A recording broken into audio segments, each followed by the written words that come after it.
Assalamualaikum Pak. Waalaikumsalam. Masuk Pak Sofyan. Ya, Duduk sini. Ada yang bisa dibantu Pak? Ya, mohon maaf nih Pak. Kebetulan hari ini saya ingin bertemu dengan Bapak, ingin membicarakan hal-hal yang khusus nih terkait dengan wawancara Pak. Apakah waktunya ada Pak? Silakan Pak. Kebetulan longgar ini belum ada acara untuk hari ini. Terima kasih Pak. Kaitannya dengan apa Pak? Ya, terkait dengan wawancara ini tentang pengambilan keputusan yang dilakukan oleh kepala sekolah selama menjadi kepala sekolah Pak.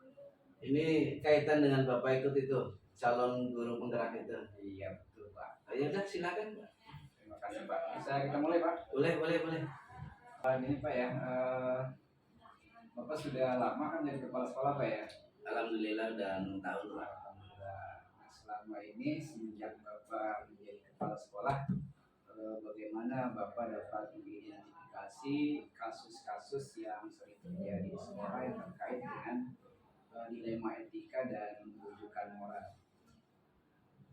Dilema etika dan rujukan moral. Ya. Ini benar nih dilema etika dan rujukan moral.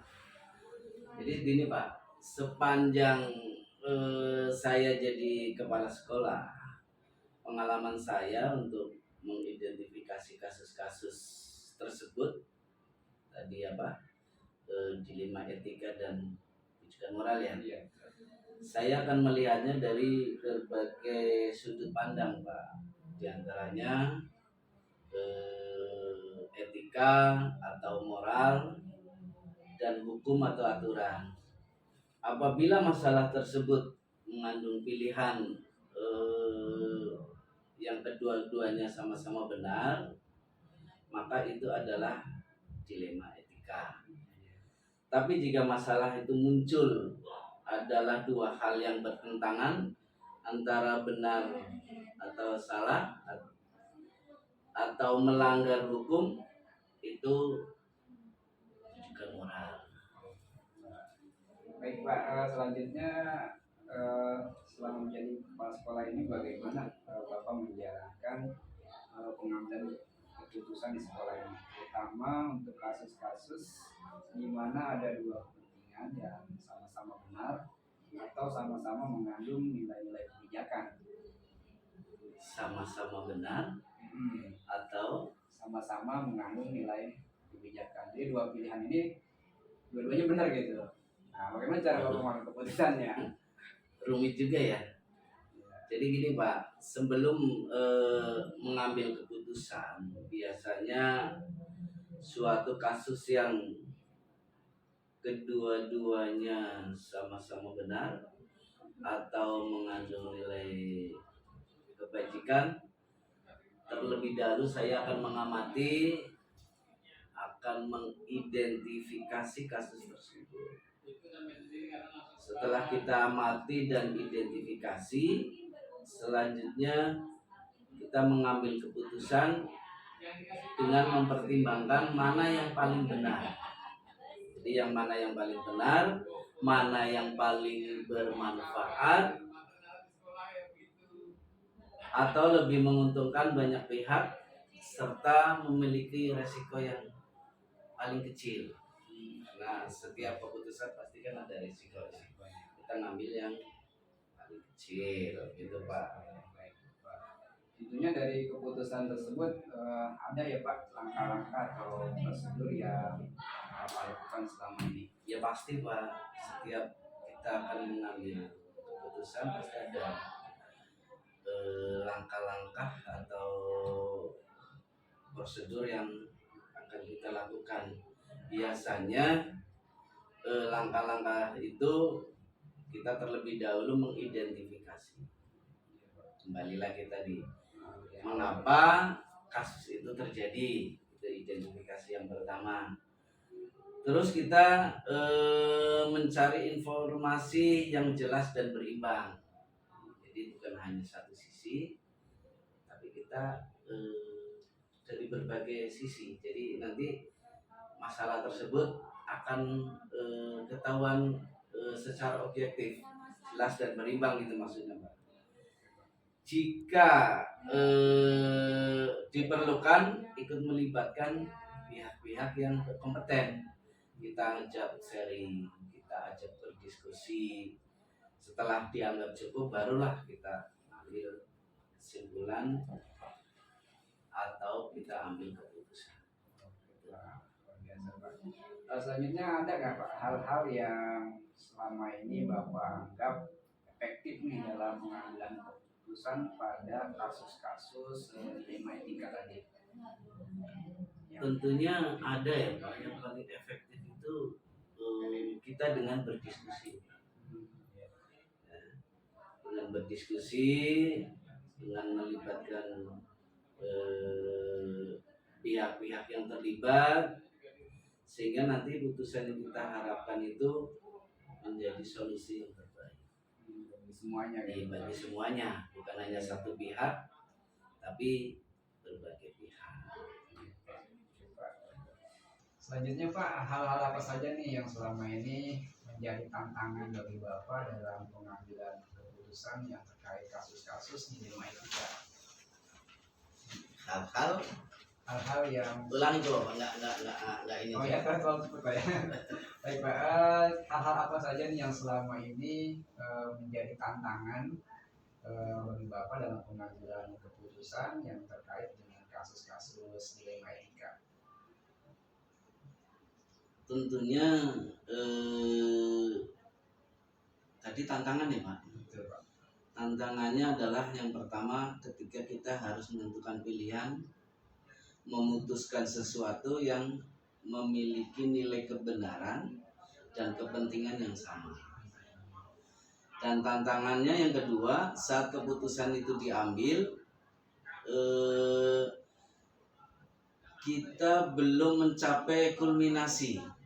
Artinya masih terkesan ada sebagian kecil yang belum menerima. Biasanya voting itu Pak ya. Ya. Selanjutnya Pak, hal-hal apa saja nih yang selama ini menjadi tantangan bagi Bapak dalam pengambilan keputusan yang terkait kasus-kasus dilema etika?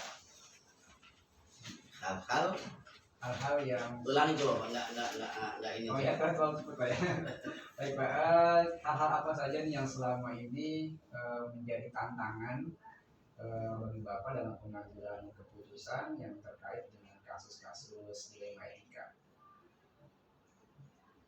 Tentunya tadi tantangan ya Pak. Betul Pak. Tantangannya adalah yang pertama, ketika kita harus menentukan pilihan, memutuskan sesuatu yang memiliki nilai kebenaran dan kepentingan yang sama. Dan tantangannya yang kedua, saat keputusan itu diambil, kita belum mencapai kulminasi. Artinya masih terkesan ada sebagian kecil yang belum menerima. Biasanya kemudian apakah Bapak memiliki sebuah kata-kata ya atau jadwal tertentu dalam sebuah penyelesaian kasus dilema etika? Ada nggak Pak jadwal khusus? Sampai saat ini tidak ada Pak, tidak ada jadwal khusus gitu ya. Jadi ya kalau ada masalah baru kita itu, jadi nggak ada jadwal khusus. Jadi Bapak langsung menyelesaikan di tempat atau memiliki sebuah jadwal untuk menyelesaikannya seperti itu? Itu juga lihat permasalahan, bisa langsung yang sifatnya darurat, yang sifatnya apa pendukungnya ada, kita selesaikan hari itu juga. Tapi kalau masalahnya mungkin dianggap kompleks, rumit, ya, membutuhkan pertimbangan-pertimbangan yang matang, artinya banyak faktor yang kita belum tahu atau belum lengkap, ya kita akan menjadwalkannya. Nggak harus selesai hari itu, situasi dan kondisi gitu. ya tergantung masalahnya, tergantung pendukungnya, gitu. Bentuk atau prosedur seperti apa yang biasa Bapak jalankan terkait tadi kasus-kasus problematika? Kita anggap bahwa setiap kasus itu adalah penting, itu yang pertama ya, bahwa setiap kasus itu penting, yang harus diperhatikan secara khusus, dan sesulit apapun kasus itu pasti ada solusi. Tidak ada solusinya Pak ya? Ya, semua ada solusinya. Baik Pak. Kemudian adakah nih seseorang atau mungkin faktor-faktor yang selama ini memudah atau membantu Bapak dalam mengambil keputusan dalam kasus-kasus dilema etika? Tentunya ada ya Pak. Kita kan di sekolah itu kan tim gitu. Jadi kita punya wakil, punya bapak ibu guru, punya dan hal-hal lain, stakeholder. Ya, kita ajak diskusi mereka. Kita memerlukan mereka untuk masukan-masukannya itu bila perlu, bila mana memang harus melibatkan misalnya wakil kepala sekolah atau stakeholder lain. Tapi kalau misalnya bersifat personal,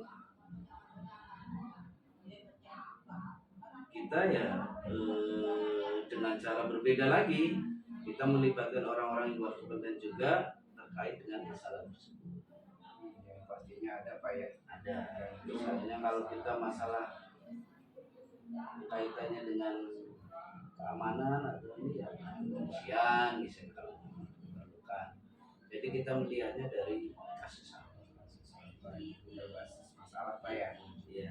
Baik Pak, pertanyaan terakhir nih, dari semua hal yang telah disampaikan, pembelajaran apa yang dapat Bapak petik dari pengalaman Bapak mengambil keputusan dilema etika?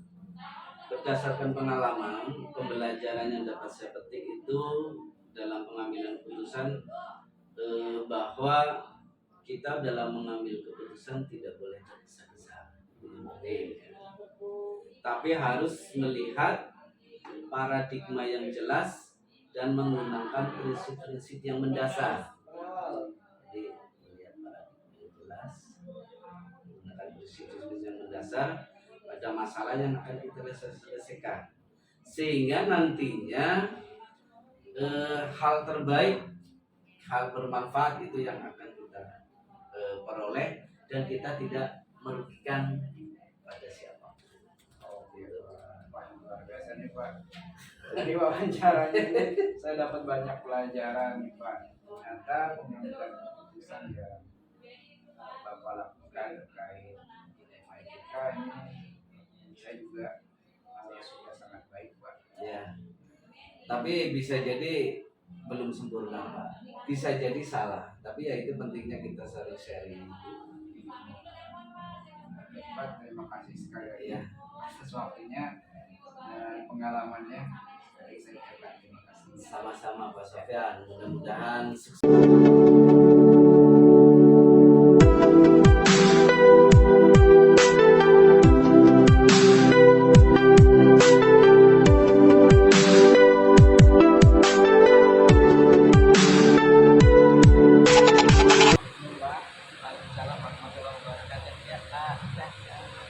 Lihat ya, ganggu nih Pak, ada waktu Pak? Ya insya Allah. Ya, siap. Jadi saya ada dan melakukan wawancara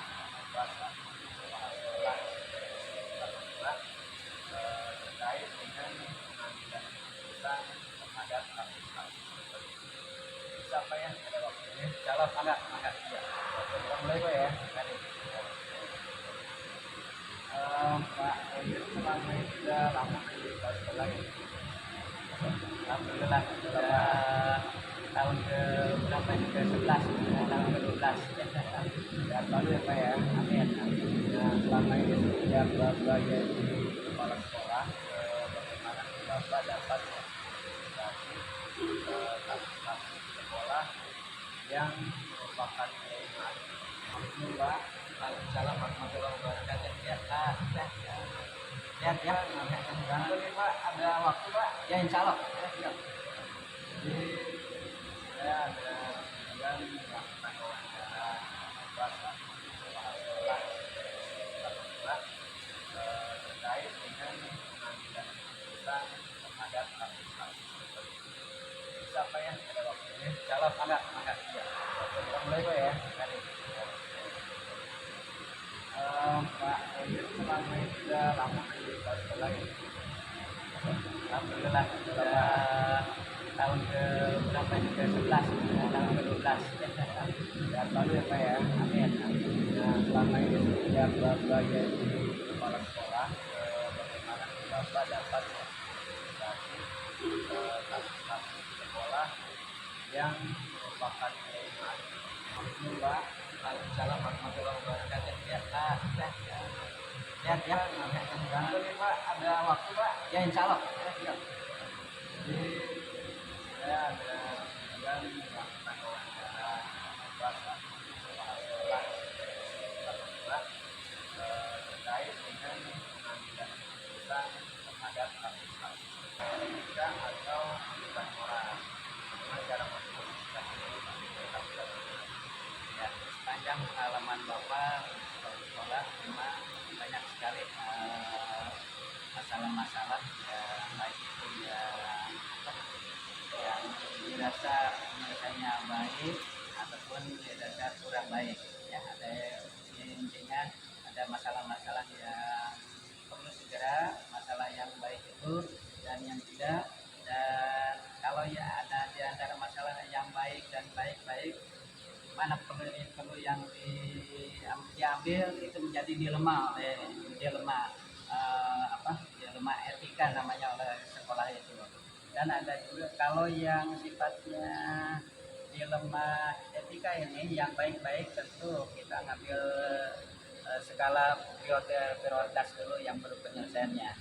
Sedangkan kalau yang dilemanya atau istilahnya bujukan moral perlu penyelesaian bujukan moral di antara mengenai masalah-masalah yang baik dan yang kurang baik itu lebih mudah, artinya lebih kita bisa mengambil keputusan gitu ya. Jelas masalahnya Pak ya. Lebih jelas masalahnya.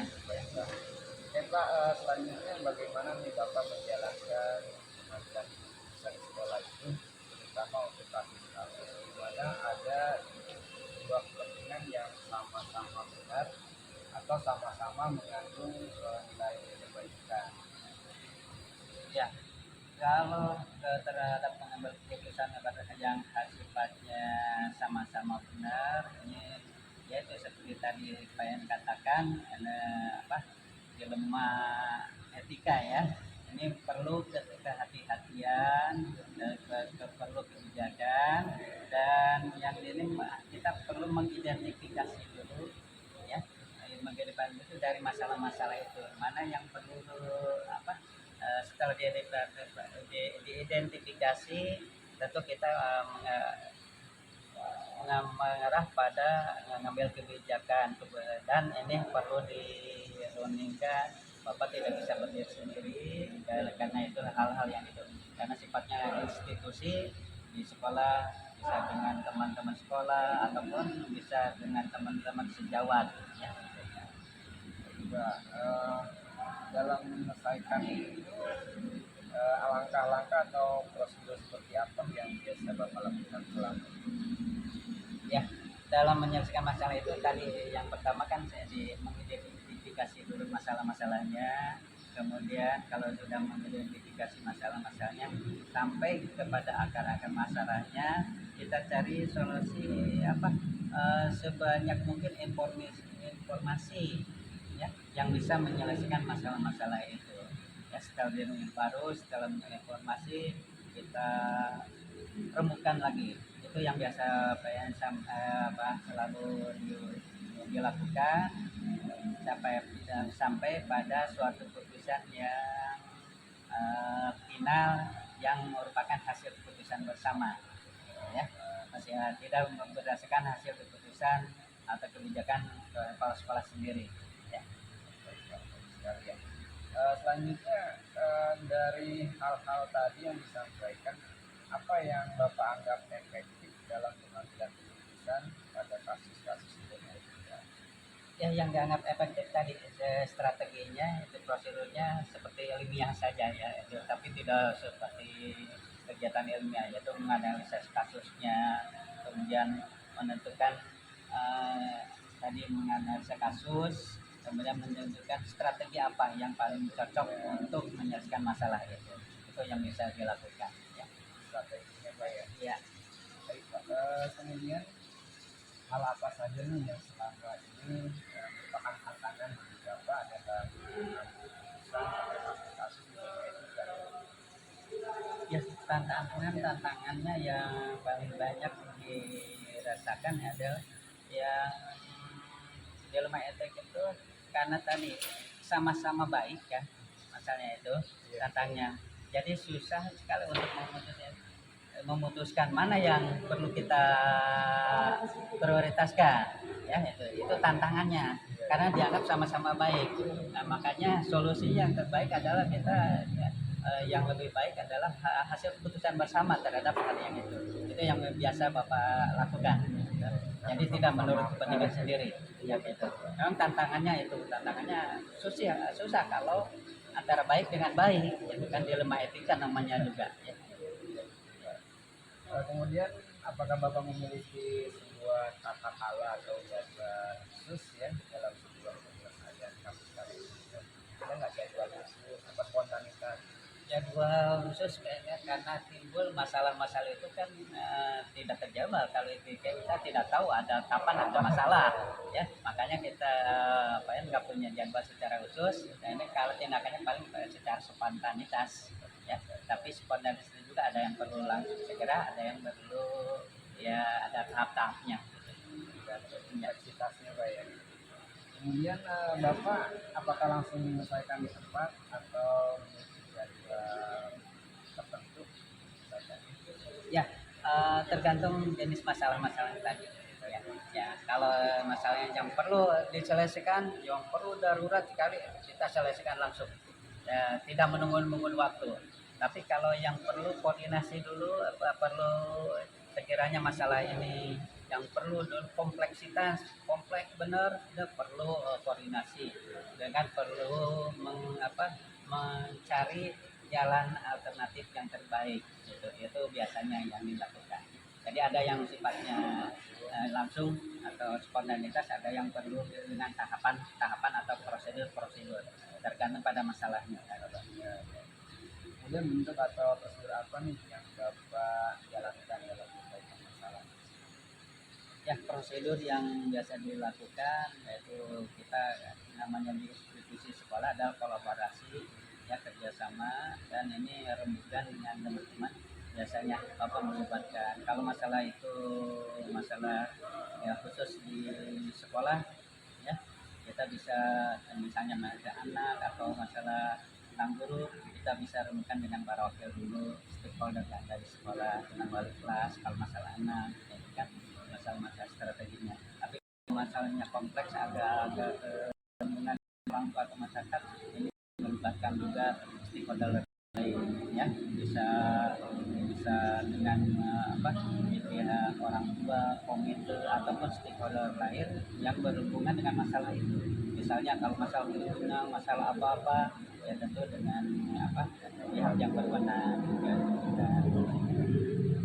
Pak, adakah nih seseorang atau faktor-faktor apa nih yang selama ini mempermudah Bapak dalam mengambil keputusan dalam kasus etika?